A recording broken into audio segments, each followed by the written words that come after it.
ایران کا جوابی وار آپریشن وعدہ صادق کی 37ویں لہر، اسرائیل پر میزائل اور ڈرونز کی بوچھار۔ آپ کو اپڈیٹ کر رہے ہیں، خرمشر میزائلوں کا بھی استعمال ہوا ہے۔ تل ابیب اور مقبوضہ بیت المقدس سمیت مختلف شہروں میں سائرن بج اٹھے۔ خطے میں امریکی تنصیبات بھی مسلسل نشانے پر ہیں۔ بغداد ایئرپورٹ کے قریب امریکی سفارت خانے پر میزائل حملہ کیا گیا، آگ بھڑک اٹھی۔ سعودی عرب نے سلطان ایئر بیس کی طرف آنے والے 6 بیلسٹک میزائل تباہ کرنے کا دعویٰ کیا۔ متحدہ عرب امارات نے بھی ڈرون حملے ناکام بنائے۔ ایرانی ڈرونز نے اردن اور کویت کو بھی ہٹ کیا۔ خبر ایجنسی کے مطابق جنگ شروع ہونے سے پہلے اب تک 150 امریکی فوجی زخمی ہو چکے ہیں، 8 شدید زخمی ہیں۔ امریکی سینٹ کام 8 فوجی کی ہلاکت کی تصدیق کر چکا ہے۔ اس بوجھ کا ہماری معیشت جو ہے وہ متحمل نہیں ہو سکتی ہے۔ بالکل اس بوجھ کی ہماری معیشت متحمل نہیں ہو سکتی، اور جیسا کہ ثاقب صاحب آپ یہی بات کر رہے ہیں کہ یہ ایک لانگ ٹرم اسٹریٹجی میں شامل ہونا چاہیے۔ آپ کے اسی پوائنٹ کو میں لے کر بڑھتی ہوں ریحان صاحب کی جانب۔ اور ریحان صاحب، جیسے کہ اب ہم یہی بات کر رہے ہیں نا کہ حکومت نے تیل مصنوعات تو 55 روپے لیٹر مہنگی کر دی ہیں، عوام کی جیبوں سے تو اربوں روپے نکلوانے کے بعد سرکار اب یہ کہہ رہی ہے کہ ہم اپنی جیب سے چند کروڑ نکال لیتے ہیں۔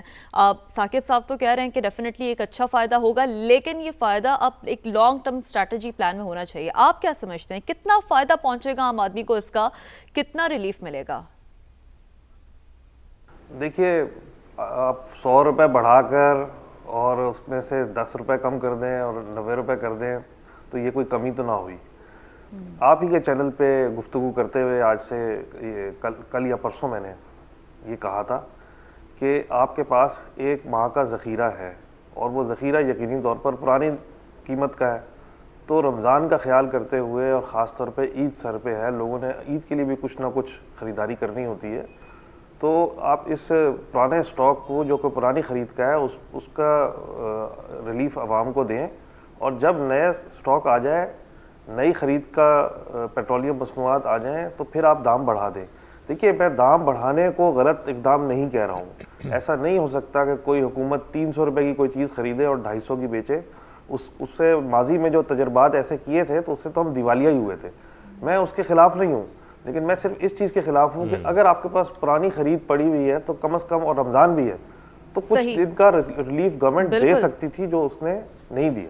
بالکل، یہ بڑی ہی درست بات ہے۔ بہت شکریہ۔ ایف پی سی سی آئی کے نائب صدر ثاقب فیاض صاحب ہمارے ساتھ موجود تھے، اور ساتھ حاصل تھا صدر Karachi chamber of commerce Rehan Hanif صاحب کا۔ امریکہ، اسرائیل اور ایران کے درمیان بڑھتی کشیدگی نے ٹریول انڈسٹری کی مشکلات بڑھا دی ہیں۔ پروازوں کی منسوخی، فضائی حدود کی بندش اور ٹکٹوں کی قیمتوں میں اضافے کے باعث بیرون ملک سفر کرنے والوں کی تعداد بہت کم ہوتی جا رہی ہے۔ ٹریول ایجنسیوں کے مطابق بکنگ میں واضح کمی اور مسلسل منسوخیوں سے کاروبار شدید متاثر ہو چکا ہے۔ مزید جانتے ہیں انہی کی زبانی۔ رمضان شریف میں تو ہمارے موسٹلی لوگ عمرے کے لیے، ایران میں زیارات کے لیے بہت زیادہ جاتے تھے۔ جب سے یہ جنگ شروع ہوئی ہے، لوگوں نے ویسے ہی جانا بند کر دیا ہے، اور ایئر سپیس بند ہونے کی وجہ سے بھی کسی وقت بھی کوئی دھماکہ ہو سکتا ہے، لوگ ڈر کے بیٹھ گئے ہیں اور ٹوٹلی بزنس فلاپ ہو گیا۔ انٹرنیشنل لیول پر جہاں پر لوگوں نے وزٹ کے لیے یا جہاں پر زیارات کے لیے یا اسٹوڈنٹ ویزاز پر جانا ہے، وہ بھی افیکٹ ہو رہے ہیں۔ باقی بھی جتنی کنٹریز ہیں جہاں جہاں پر لوگوں نے جانا ہے، سب افیکٹ ہو رہے ہیں اس میں۔ فلائٹ کا شیڈول ڈسٹرب ہوا ہے، خصوصاً طور پہ جو انڈائریکٹ فلائٹ جا رہی تھی ان کا شیڈول ڈسٹرب ہوا ہے۔ ایک تو یہ ہے کہ انڈائریکٹ فلائٹس نہ جانے کی وجہ سے وہ ہماری فلائٹس جو ہیں کینسل ہوئیں، اور پھر ہم نے جو پیسنجر جانے کے لیے ریڈی بیٹھے تھے، سپوز اگر کسی نے سعودیہ جانا تھا عمرے کے لیے، تو عمرے کی جو ہوٹلز کی بکنگز ہوتی ہے وہ نان ریفنڈیبل، نان چینجیبل ہوتی ہے۔ ہم لوگوں کے کاروبار میں بہت زیادہ اثر پڑ رہا ہے، تقریباً 40 سے 60% تک سے زیادہ، یہ شاید اس سے بھی زیادہ ہی ہو۔ تو یہ جب تک ایران، عراق اور اسرائیل کی یہ پرابلمز، یہ جنگ ختم نہیں ہوتی، تو میرا خیال ہے ہمارا کام اس سے بھی زیادہ خراب ہوتا جائے گا۔ پاکستان سٹاک مارکیٹ کی بات کریں گے۔ 1029 پوائنٹس کی تیزی سے کاروبار کا آغاز ہوا ہے، اس میں مزید بات کریں گے۔ ہمارے نمائندے رضوان عالم ہمارے ساتھ موجود ہیں۔ جی رضوان، آج کیا صورتحال ہے؟ شاہزیب، کل کی طرح آج بھی کاروبار کا مثبت آغاز ہوا۔ پورے 1029 پوائنٹس کی تیزی سے مارکیٹ کھولی تھی۔ اس کے بعد پھر مارکیٹ میں 2307 پوائنٹس کا اضافہ بھی ہم نے دیکھا۔ 100 انڈیکس 1,58,484 پوائنٹس پر ٹریڈ ہوتا ہوا دکھا، لیکن اس کے بعد ہم دیکھ رہے ہیں کہ مارکیٹ تھوڑی فروخت کے دباؤ میں آئی ہے، خاص طور سے آئل اینڈ گیس سیکٹر کے جو شیئر ہیں اس میں فروخت کا دباؤ دیکھا جا رہا ہے۔